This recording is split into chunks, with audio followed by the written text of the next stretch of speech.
Hello, आप लोग कैसे हैं? आज हम मैथ की श्रृंखला में पेरीमीटर एंड एरिया पार्ट 2 लेकर आप लोगों के सामने उपस्थित हुए हैं। हमने कुछ सवाल सॉल्व किया था पार्ट 1 में। पार्ट 2 में आज हम आगे देखेंगे। काफ़ी महत्वपूर्ण टॉपिक है, इससे परीक्षाओं में अक्सर प्रश्न पूछे जाते हैं, तो काफ़ी ध्यान से पढ़ने की आवश्यकता है। कुछ महत्वपूर्ण सूत्र हैं, उसको पहले आप लोग नोट कर लीजिए। आयत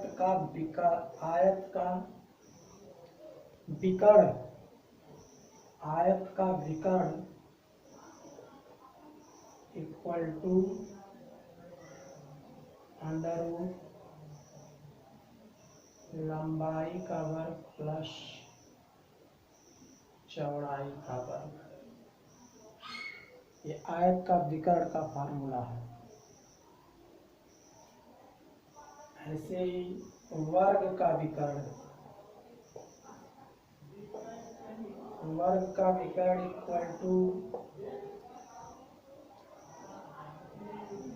भुजा अंडर रूट 2, भुजा गुणे अंडर रूट 2। ये वर्ग का विकर्ण निकालने के लिए इस फार्मूले का प्रयोग किया जाएगा। और वर्ग का क्षेत्रफल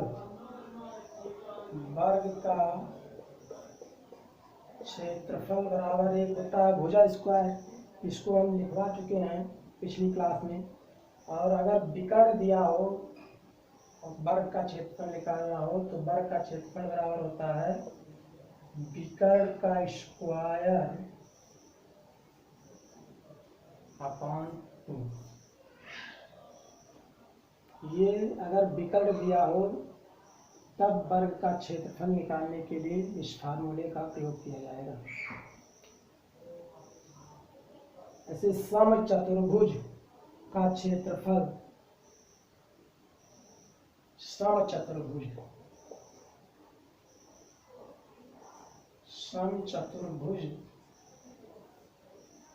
का क्षेत्रफल बराबर दोनों विकर्णों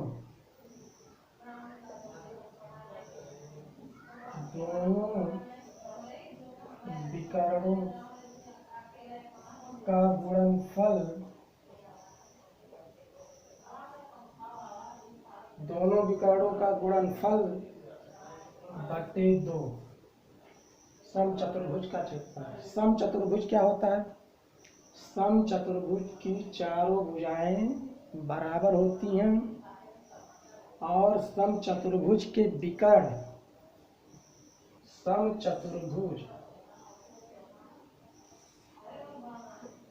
विकर्ण जो है एक दूसरे को समकोण पर काटते हैं। मतलब ये कोण जो होता है ये कोण, ये प्रत्येक कोण 90 डिग्री का होता है। 90 डिग्री। समचतुर्भुज के विकर्ण एक दूसरे को 90 डिग्री पे बाइसेक्ट करते हैं और ये चारों भुजाएं, समचतुर्भुज की चारों भुजाएं आपस में बराबर होती हैं। इस समचतुर्भुज का क्षेत्रफल निकालने के लिए फार्मूला दोनों विकर्णों का गुणनफल बटे 2। अब आइए हम कुछ सवाल देखते हैं।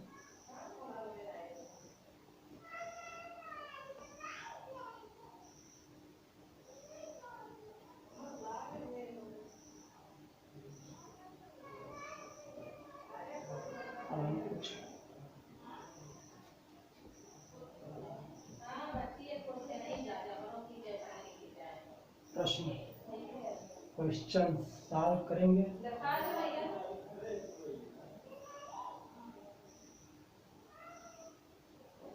गणित का मतलब अभ्यास। गणित जितना अभ्यास करेंगे उतना ही, इससे दोस्ती करेंगे उतना ही आसान लगेगा, जितना इससे दूर भागेंगे उतना कठिन लगेगा। गणित अगर एक बार समझ में आ गया तो इससे ज़्यादा इंटरेस्टेड सब्जेक्ट शायद ही कोई लगता है। जिसको गणित समझ में आ गया वो कभी बोर नहीं हो सकता। लेके बैठ जाइए, 2-4 सवाल सॉल्व करिए, इंटरेस्ट पैदा कीजिए। बिना मेहनत के किसी ने कभी कुछ हासिल नहीं किया। पहला सवाल आइए हम लोग देखते हैं। एक आयत की लंबाई उसकी चौड़ाई से 20 मीटर अधिक है। एक आयत की लंबाई उसकी चौड़ाई से 20 मीटर अधिक है। यदि लंबाई को 10 मीटर कम कर दिया जाए तथा चौड़ाई में 5 मीटर की वृद्धि कर दी जाए तो आयत के क्षेत्रफल पर कोई प्रभाव नहीं पड़ता। ये क्वेश्चन है। एक आयत की लंबाई उसकी चौड़ाई से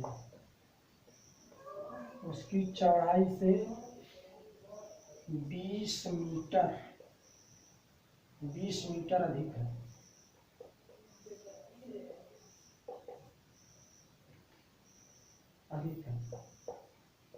यदि आयत की लंबाई में 10 मीटर की कमी तथा चौड़ाई में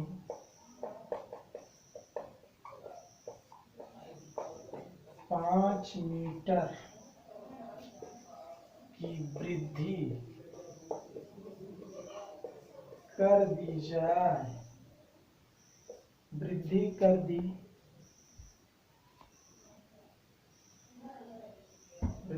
दी जाए, तो आयत के क्षेत्रफल पर कोई प्रभाव नहीं पड़ता है। मतलब अपरिवर्तित रहता है। पहले जितना क्षेत्रफल था उतना तब भी रहता है। आयत के क्षेत्रफल पर कोई प्रभाव नहीं पड़ता। क्वेश्चन को बार बार पढ़िए।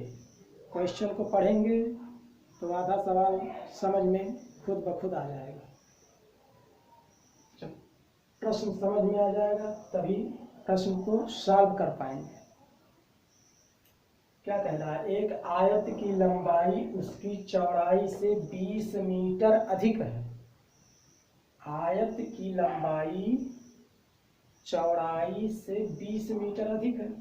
यदि आयत की लंबाई में 10 मीटर की कमी तथा चौड़ाई में 5 मीटर की वृद्धि कर दी जाए तो आयत के क्षेत्रफल पर कोई प्रभाव नहीं पड़ता। अब इसको अकॉर्डिंग टू द क्वेश्चन, मान लो कि आयत की चौड़ाई, लेट अस माना आयत की चौड़ाई इक्वल टू x। आयत की चौड़ाई को हमने x मान लिया। तो क्या कह रहा है?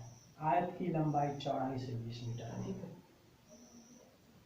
प्रश्न में ये दिया है आयत की लंबाई चौड़ाई से 20 मीटर अधिक है।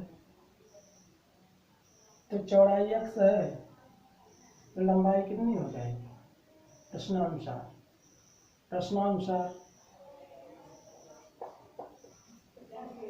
प्रश्नानुसार आयत की लंबाई इक्वल टू x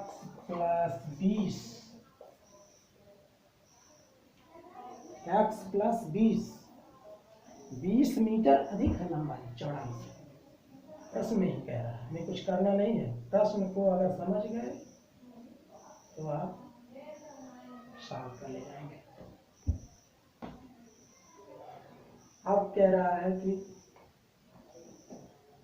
फिर कह रहा है यदि आयत की लंबाई में 10 मीटर की कमी तथा चौड़ाई में 5 मीटर की वृद्धि कर दी जाए। पुनः प्रश्नानुसार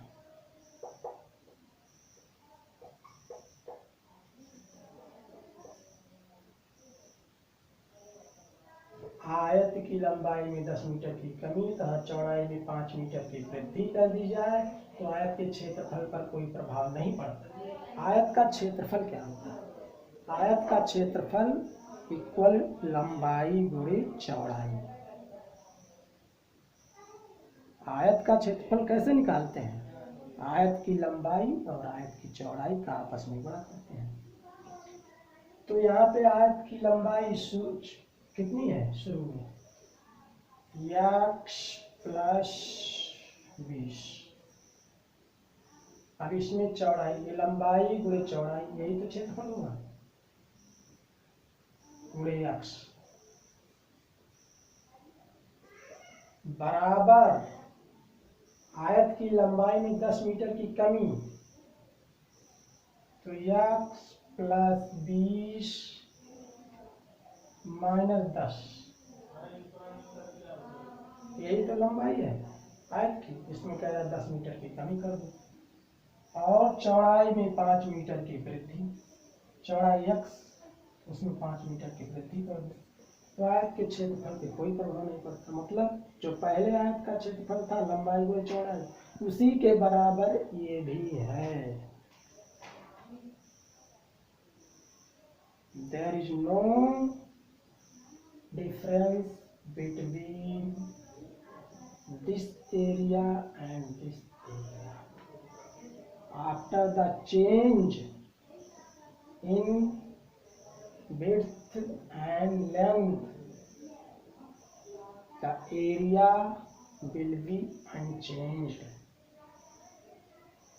मतलब इसकी लंबाई और चौड़ाई में परिवर्तन करने के बाद भी क्षेत्रफल पे कोई प्रभाव नहीं पड़ता है।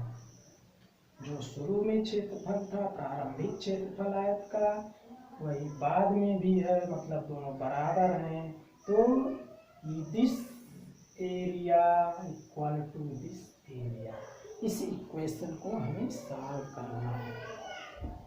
इस इक्वेशन को हम सॉल्व करेंगे, हमारा आंसर निकल के आएगा। प्रश्न में ही उत्तर छिपा हुआ होता है। आधा सवाल प्रश्न में ही होता है। अगर प्रश्न आप समझ गए सही से तो आपकी आधी समस्या सॉल्व हो गई। आपकी आधी समस्या वहीं पे सॉल्व हो जाएगी।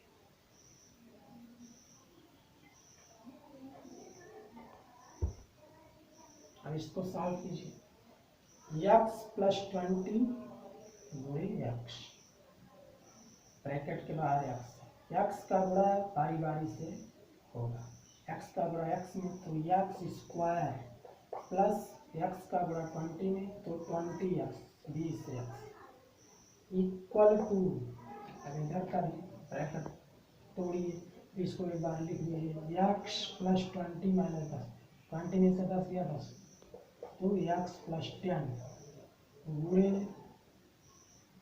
x प्लस 5, अब इसी हो गया x square plus 20x equal to x का गुणा x में x स्क्वायर, ब्रैकेट तोड़ रहे हैं, x का गुणा 5 में प्लस 5x, फिर 10 से x में गुणा 10x प्लस 10 का गुणा 5 में 50, 10 पचे 50, 50। एक्स स्क्वायर दोनों तरफ है, कट गए। ये 20x equal to 5x plus 10x 15x plus 50।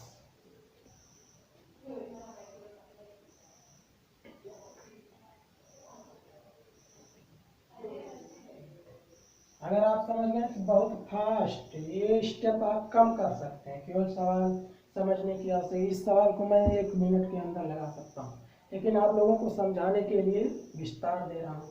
अगर सवाल समझ गए तो आप स्टेप अपने आप कम कर सकते हैं, उसमें किसी ट्रिक की आवश्यकता नहीं है, समझना है सवाल। इस तरह से अगर सवाल लगाएंगे तो परीक्षाओं में कभी भूलेंगे भी नहीं। समझ गए तो आप ये स्टेप फालतू जो है आप हटा सकते हैं। तो 20x माइनस इधर लाओगे 15x को, तो 20x पक्षांतर करने पे चिन्ह बदल जाता है, minus 15x equal to 50। 20x में से 15x गया, कितना बचा? 5x। 5x equal to 50, x equal to 50 या 5 ये सब स्टेप पढ़ाने की आवश्यकता नहीं है, तुरंत यहीं से आप निकाल सकते हैं। बस करते आप सवाल को समझ जाइए, हम समझाने के लिए। 50, x equal to 10, x equal to 10 आया। तो आयत की लंबाई चौड़ाई हमें निकालना था। आयत की लंबाई और चौड़ाई, तो आयत की चौड़ाई 10 मीटर और लंबाई, ये चौड़ाई हो गई x, लंबाई इक्वल टू हो जाएगा x प्लस 20, 20 मीटर अधिक था, तो 10 प्लस 20 इक्वल टू 30। तो आयत का क्षेत्रफल, आयत का क्षेत्रफल, आयत का क्षेत्रफल, उसमें सवाल जो था उसमें बढ़ा दीजिए, परिवर्तित रहता है क्षेत्रफल। तो आयत का प्रारंभिक क्षेत्रफल कितना था, उसमें एक लाइन बढ़ा दीजिए, आयत का प्रारंभिक क्षेत्रफल बताइए। तो आयत का क्षेत्रफल क्या हो गया? लंबाई गुणे चौड़ाई, फार्मूला होता है। तो लंबाई आयत का क्षेत्रफल बड़ा लंबाई गुणे चौड़ाई। लंबाई जो है 30 आया, चौड़ाई 10 आया। लंबाई 20 मीटर ज़्यादा था, चौड़ाई 10 आया है, तो लंबाई 30 हो गया। तो आयत का क्षेत्रफल लंबाई में चौड़ाई, तो आयत का क्षेत्रफल इक्वल टू हो गया लंबाई 30 गुणे चौड़ाई 10, 300 वर्ग मीटर। अगर वर्ग मीटर आप नहीं लिखेंगे तो आंसर गलत माना जाएगा। पहले कॉम्पिटिटिव एग्जाम्स में विकल्प दिया रहता है, 300 आपको दिया है कहीं तो आप सही हो जाएगा, वहाँ पे तो ऑप्शनल होता है, ऑब्जेक्टिव टाइप होता है, सही ऑब्जेक्टिव टाइप। तो ये बहुत ही आसान क्वेश्चन था, आप लोगों को समझ में इस तरह के क्वेश्चन अक्सर परीक्षाओं में पूछे जाते हैं। और अगर आप इसको बार बार वीडियो को देखिए दोस्तों, एक बात मैं आपसे कहता हूँ कि आप जो है इसको सब्सक्राइब कर दीजिए, वीडियो को ज़्यादा से ज़्यादा शेयर कीजिए, सब्सक्राइब कीजिए, इससे मुझे ताकत मिलेगी और मैं आप लोगों को और अच्छे से पढ़ा पाऊँगा। और मुझे आप लोगों से कुछ नहीं चाहिए, केवल आप लोग ज़्यादा से ज़्यादा सब्सक्राइब कीजिए। आज मैं एक ही क्वेश्चन पढ़ा पाऊँगा, समय अभाव के कारण मुझे कुछ करना है, कहीं जाना है दोस्तों, इसके लिए मैं आप लोगों को सॉरी बोलता हूँ।